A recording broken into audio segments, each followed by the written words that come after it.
ફરી એક નવા વિડીયોમાં આપ સૌ વિદ્યાર્થી મિત્રોનું સ્વાગત છે કે આજે આપણે જે નેશનલ મીન્સ કમ મેરિટ સ્કોલરશિપ પરીક્ષા જે 2023-24માં લેવાઈ હતી એ પરિણામ એનું જાહેર થઈ ગયું છે અને પરિણામ આપણે કઈ રીતે જોવાના કે કઈ રીતે જોઈ શકીએ એ આપણે જોવાના છીએ અને કેટલા માર્ક કે આપણે પાસ થઈએ એ પણ આપણે જોવાના છીએ કે NMMS એ પરીક્ષા હતી આપણે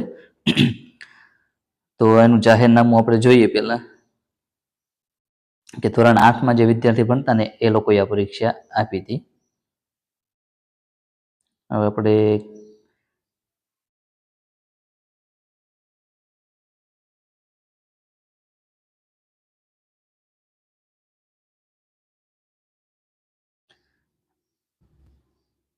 આ પરિણામ જે એની વિગત છે ને એ ખાસ આપણા માટે મહત્વની છે. તો કે ટકાવારી છે અને માર્ક્સ છે કે 46% જે માર્ક્સ આવ્યા છે જે સ્કૂલના અને વિદ્યાર્થી કેટલા છે, પછી 50% આવ્યા હોય એ લોકો છે, 60% આવ્યા હોય એ લોકો છે, 70% આવ્યા એ લોકો, અને 80% અને 90%. તો આપણે જોઈએ તો 40% જે માર્ક આવ્યા છે કે 72 થી 180 માર્ક, તો એવી 14,728 સ્કૂલ છે અને 68,211 વિદ્યાર્થી છે કે આ રીતે એને સંખ્યા આપેલી છે.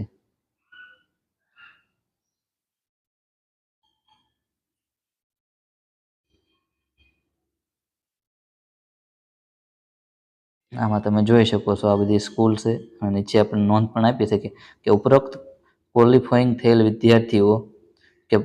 વિદ્યાર્થીઓ પૈકી કે 5,097 વિદ્યાર્થીઓની મેરિટ સ્કોલરશિપમાં સમાવેશ થશે.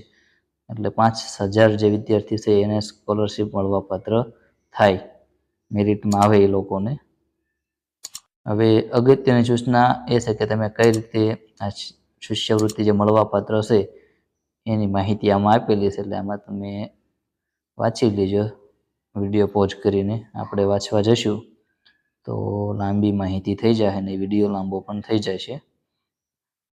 હવે આ રિઝલ્ટ આવી ગયું છે તો એમાં આપણે રિઝલ્ટ કઈ રીતે ચેક કરી શકીએ એની વેબસાઇટ આપણને આપી છે કે www.seb.exam.org અહીંયા આપેલું જ છે. એમાં તમે જઈને જોઈ શકો છો. તો આપણે હવે રિઝલ્ટ કઈ રીતે ચેક કરવું એની માહિતી મેળવીએ. હવે આપણે છે ને સૌથી પહેલા ગૂગલમાં આવી જવાનું છે. ગૂગલમાં સર્ચ કરવાનું છે SEB એક્ઝામ અથવા NMMS કરશો સર્ચ તો પણ આવી જશે. હવે એમાં આ રીતની સાઇટ ખુલશે, સ્ટેટ એક્ઝામિનેશન બોર્ડ, એમાં ક્લિક કરવાનું છે આપણે. એમાં ક્લિક કરશું એટલે આ રીતનું આવશે, તાજેતરની જાહેરાત આવશે.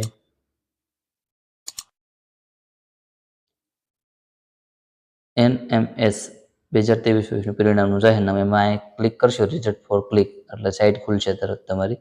હવે એમાં જો 3 આપણે પરીક્ષા હતી, એક જ્ઞાન સેતુ હતી, કોમન એન્ટ્રન્સ ટેસ્ટ હતી અને અત્યારે ધોરણ 8ની કે 3 આપ્યું છે. એમાં જે મારે જે રિઝલ્ટ જોવું હોય એમાં ક્લિક કરવાનું, આપણે જે નેશનલની જે છે જોવાનું. હવે એમાં સીટ નંબર નાખવાનો અથવા તો UID નંબર આપણો હોય તે આપણે નાખીશું. હવે અહીંયા સીટ નંબર આપણે નાખીએ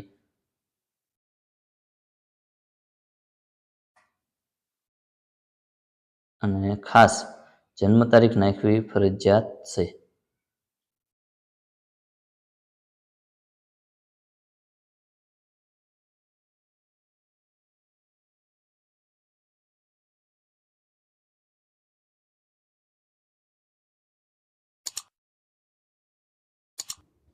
આ રીતે જન્મ તારીખ નાખી દો અને સબમિટ આપો એટલે તમારું જે રિઝલ્ટ હશે એ ડાઉનલોડ થશે અને ખુલી જશે.